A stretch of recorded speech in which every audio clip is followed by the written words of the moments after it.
Joining us now to tell us more on his story is Professor Patanjali Kambhampati himself. Sir, welcome to Forum Daily. Thank you for having me. It's a pleasure to be here. Now, it's interesting that you didn't go public after the rejection of your first grant based on similar grounds. So why did you decide to report this issue after the second grant application? Well, it's a joke among scientists that 2 data points makes a line, but every 2 data points makes a line. So the first one, I got rejected. I thought, oh no, what could this be? I shared it with some of my colleagues. Jordan Peterson wrote a story about it for the National Post, in which I was anonymous. For the second data point, I thought, what's going to happen here?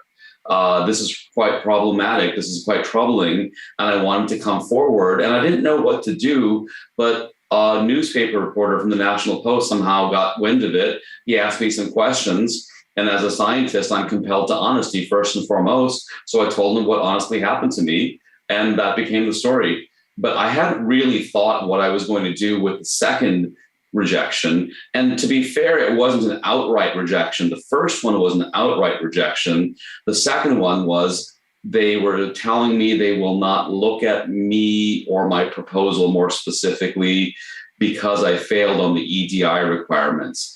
If I rewrite the EDI, then they might look at me again, my proposal again. So it's not fully dead yet. But the point of the story is, in the last 1 year, I've had my last 2 federal grant applications be vetted based upon EDI as opposed to science. And that's never happened in probably 100 years of the West.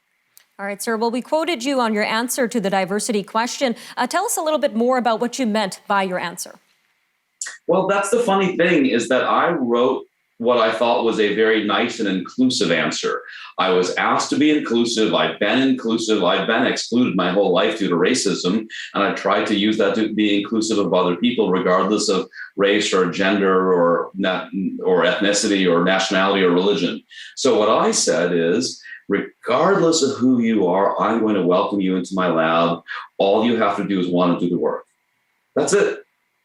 And somehow the point is forgotten that you have to want to do the work. This is not kindergarten here. This is science. This is the Green Berets. We're supposed to be discovering how nature works, and it's very, very hard. You have to want to be here. And if you want to be here, it'll be my pleasure to mentor you and guide you to scientific success. That's what I was trying to say.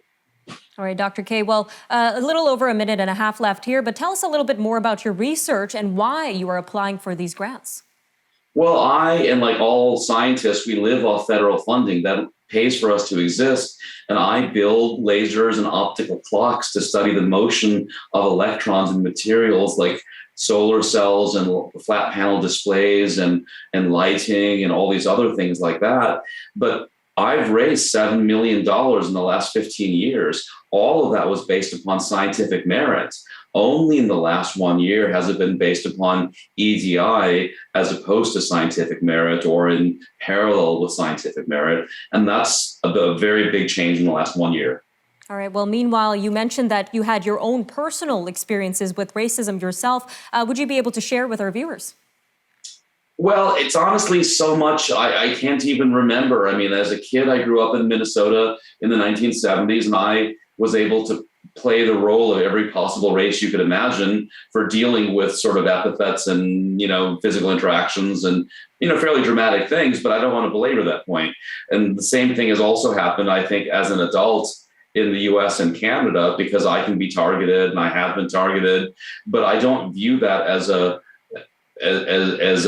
opportunity for me to exclude other people or to view myself as a victim. I'm here to try to include all people. And that happens by, as Martin Luther King said, by treating people as individuals.